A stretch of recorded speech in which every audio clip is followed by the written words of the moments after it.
Movie की शुरुआत होती है और हम देखते हैं कि एक लड़की को लाल ड्रेस में गुफा के अंदर भेजा जा रहा है। गांव के लोग उसे विदा कर रहे होते हैं, लेकिन जब वो लड़की बाहर लौटती है तो उसके चेहरे पर बहुत ज्यादा डर होता है और उसके हाथ में एक चीज होता है जो वो मुखिया को दे देती है। मुखिया बहुत ज्यादा खुश होता है। आखिर इस गुफा में ऐसा क्या है जो हर साल किसी लड़की की जिंदगी बर्बाद कर देता है? यही राज हम इस कहानी में जानने वाले हैं। अब हम मूवी के लीड एक्टर सू को देखते हैं। गांव का मुखिया नई लड़की का चुनाव कर रहा होता है जिसे इस साल गुफा में भेजा जाएगा। भी सू खुद आगे आकर कहती है, मैं जाऊंगी अंदर। पूरे गांव में खुसुर फुसुर शुरू हो जाती है क्योंकि इससे पहले कोई लड़की खुद को आगे नहीं करती है, गुफा में जाने की बात करती है। सू कहती है, मैं इस गाँव को बचाना चाहती हूँ, इसलिए मैं जाऊंगी। मुखिया ही उसकी हिम्मत देखकर खुश हो जाता है और उसे शाबाशी देता है। उसे एक फ्लैशबैक आता है जब वो बचपन में गुफा के पास गई थी और देखा था कि वहाँ कुछ गलत काम हो रहा है। उसे याद आता है कि गुफा में लड़कियों के साथ बहुत बुरा होता है। सुबह होते ही सू को दुल्हन की ड्रेस पहनाने के लिए सब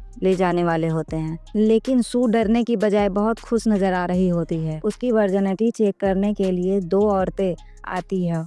एक औरत कहती है, गुफा में जाने से पहले ये जरूरी है कि ये पता चल सके कि तुम कुंवारी हो या नहीं। सू को एक लेडी कुछ चीज देती है, लेकिन अभी यह साफ नहीं होता कि वो चीज क्या है। फिर वो लेडी सू के कान में कुछ कहती है।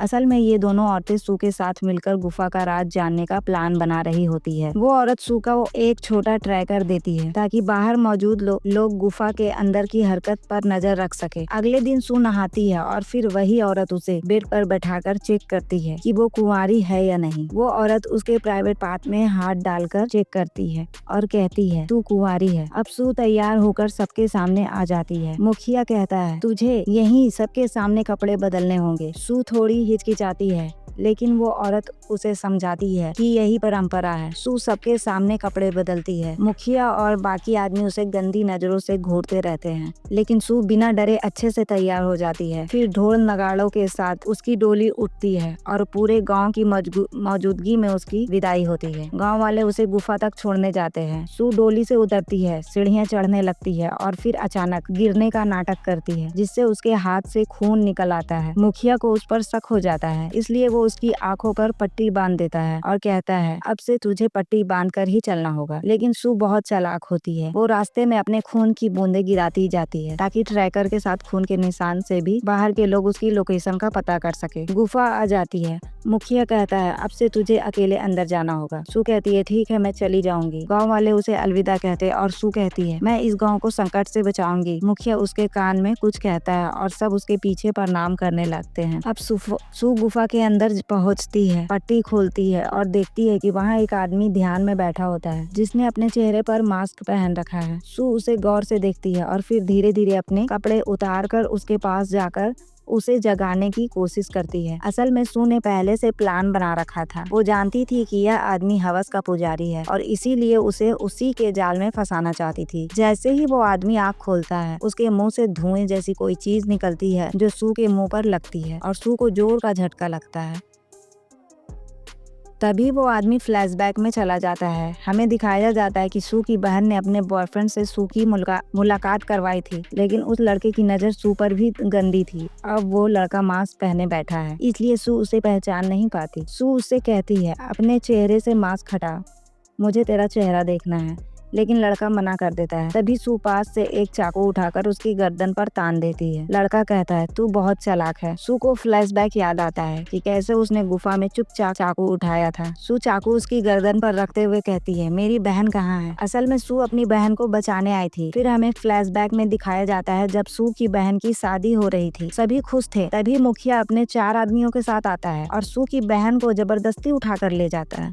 सू का बाप मुखिया के पैरों में गिर जाता है, लेकिन मुखिया उसकी बहन को डोली में बिठाकर गुफा के लिए ले जाता है। सू को जब धक्का लगता है तो वो बेहोश हो जाती है और उसकी बहन को ले जाया जाता है। सू को होश जब आता है तो देखती है वहाँ कोई नहीं है। बाहर ढोल बाजे बज रहे होते हैं और उसकी बहन की डोली गुफा की तरफ ले जाई जा रही होती है। डोली गुफा के पास रुकती है और सू देखती है कि कुछ गुंडे उसके पापा को मिलकर बुरी तरह से मार रहे हैं। जब गुंडे वहाँ से चले जाते हैं, सू अपने पापा के पास भाग कर जाती है। उसका पापा कुछ बताने ही वाला होता है गुफा की आत्मा के बारे में, लेकिन बोलते बोलते उसकी जान चली जाती है। इसके बाद सू गुफा के अंदर जाती है और देखती है कि वहाँ बहुत सारे दरिंदे लोग लड़कियों की खरीद बिक्री का काम कर रहे हैं। सीन फिर प्रेजेंट में आता है। सू अब उसी लड़के को धमका रही होती है, मेरी बहन कहाँ है बता। लेकिन वो लड़का बहुत चालाक था। सू अपने कपड़े पहन लेती है, चाकू लेकर उसे बोलती है, अब बता मेरी बहन कहाँ है। लड़का उसे एक खुफिया दरवाजा दिखाता है। सू दरवाजा खोलती है, तभी अंदर से अजीब सी बदबू आती है और सू बेहोश होने लगती है।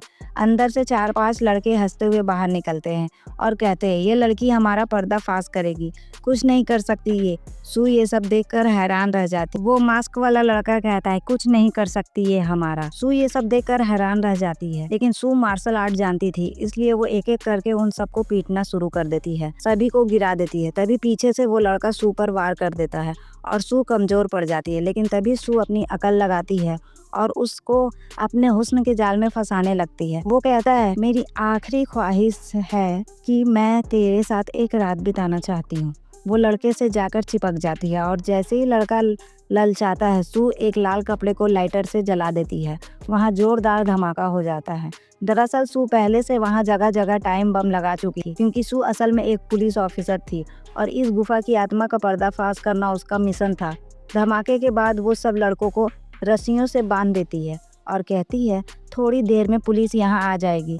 मैंने सीढ़ियाँ चढ़ते वक्त अपने खून की बूंदों से निशान छोड़ दिया है। लेकिन तभी लड़के हंसते हुए कहते हैं, तू कितनी बेवकूफ़ है, उन खून के निशानों को हमारे आदमी मिटा चुके हैं। मुखिया हमसे मिला हुआ है, उसने तुम्हारे सारे प्लान पर नजर रखी है। यहाँ सीसीटीवी कैमरे लगे हैं जिससे मुखिया सब देख रहा था। सू फिर से हिम्मत करके एक सीक्रेट डोर खोलती है और अंदर जाती है। वहाँ वो देखती है कि ढेर सारी लड़कियाँ पिंजरे में कैद है।